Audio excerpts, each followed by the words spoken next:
What is up, DTube Steam blockchain? So today I want to talk a little bit about this very interesting topic of in the crypto space, especially about regulation and sort of laws, and why it basically won't work this time because we've seen they've been trying to regulate, for example, the file sharing industry, and they still are trying to sort of fight that. And you could never really regulate it. So when it started around 20 years ago, or probably 30 years ago, um, people were kind of worried that eventually someone is going to be able to control this. And I mean, it is one of these concerns that people have with this new technology, also with this crypto space technology, where people are concerned about who is going to control or who is going to dominate this technology. But I mean, in the long run, nobody's really going to do it. It's just going to be consumers that decides how they want to use the technology, and how laws and regulations has worked in the past is it takes around 10 to 15 years to implement some kind of law.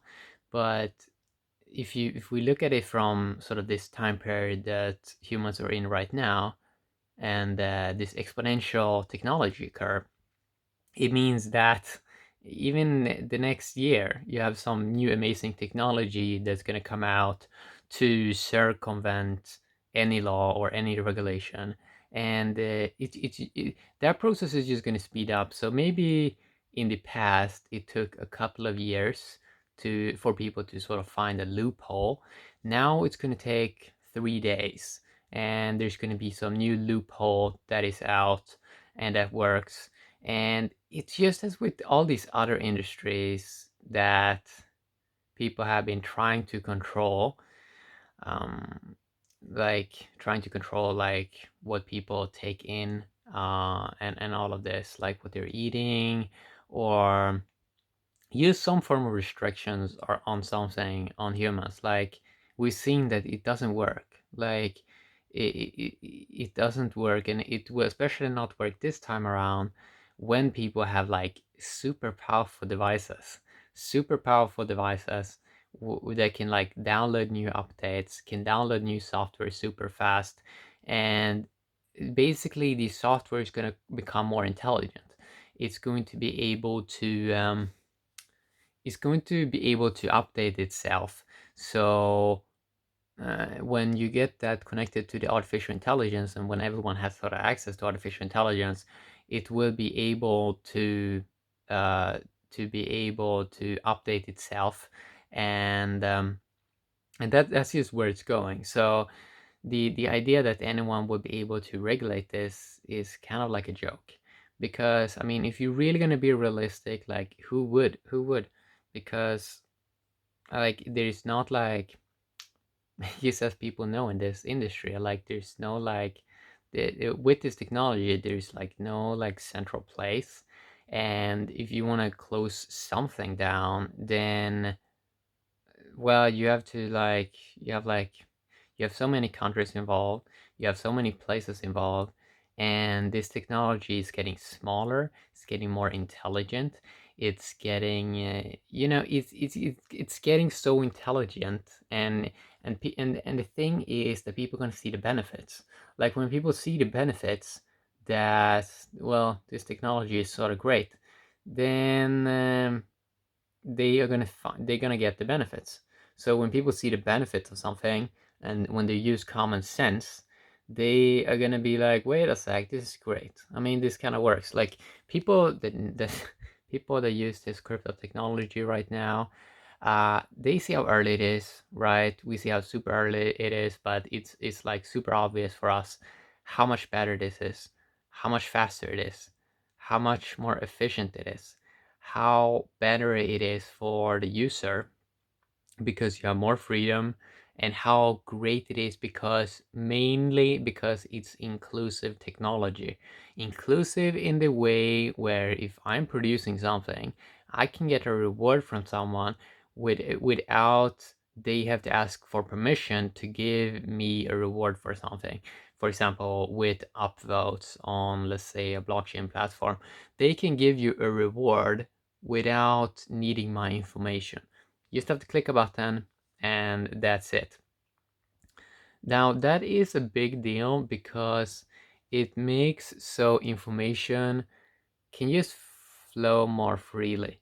And it's very important with this new technology that it is inclusive and not exclusive.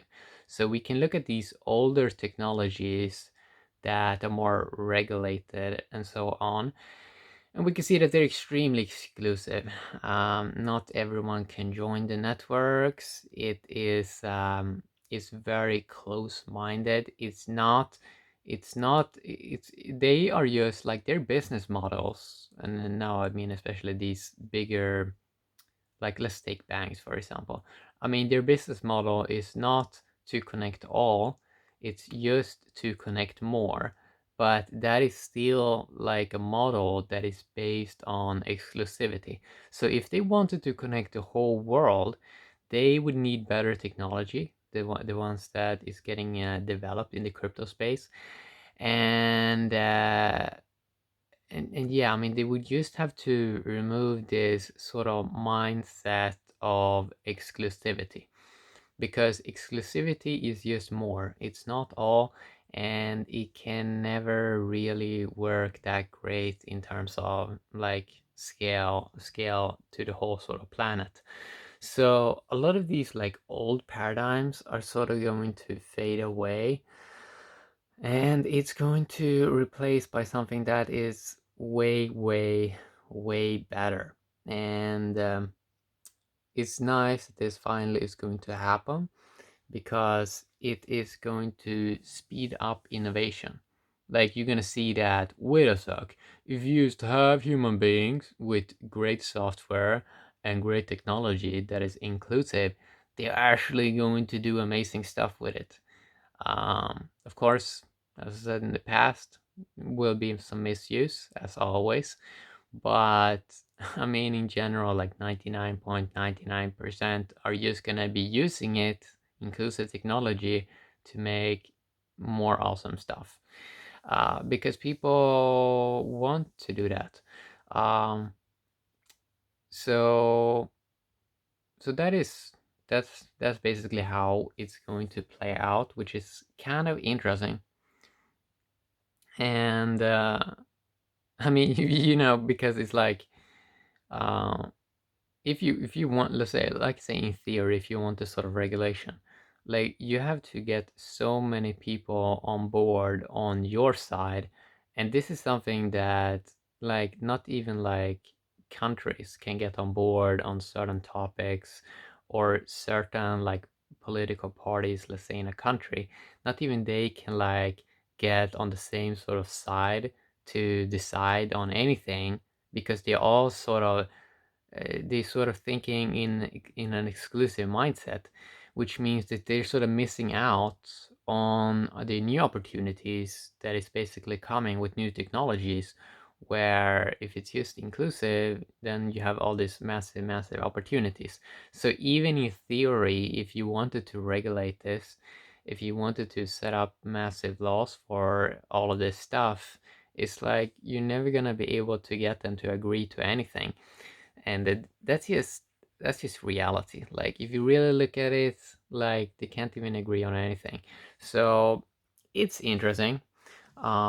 So the way it probably is gonna work is there probably gonna be some extreme cases of misuse of technology and sort of software and all of this. And that is basically what you're going to focus on, like the extreme cases of misuse of something. That is basically where they're going to put their attention on. And that's basically how it should work.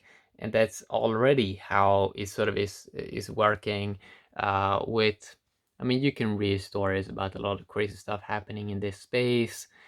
There's a lot of chaos now because human beings like to organize themselves in eventually into ordered systems by observing stuff themselves and see how tech works and sort of see where they fit in and sort of get the experience of the environment. But at the beginning, there's a lot of chaos. Like there's super much chaos and nobody knows anything. But eventually, you start to see these systems in nature starting to organize themselves, and it's very interesting because one of the big reasons why it's going to be like impossible to sort of regulate this is because we're not talking about just like you're talking about almost like redesigning human language, which means that sort of many geeks, they're sort of working on new languages. So first we have English, we have these languages, but then we have programming languages, and this gets into extremely nuanced, extremely nuanced space where like you have to understand so many puzzle pieces, you used to get a small little idea of how this sort of space works, and that it is way more. You can see that this crypto space is way more of a street smart space where it sort of is like an organism that sort of tries to survive, and it does like millions of experiments at the same time. I mean, that is, I mean, it's probably not doing a million experiments, but you sort of get the point. So, that's just a little bit what I want to talk a little bit about today. The core point is that like new technology is happening so fast now that it's just gonna find a way to sort of circumvent something if something comes up. So, I mean, that's what I wanted to talk about, and yeah, that's that. Have a great day, YouTube and Steam blockchain. Bye bye.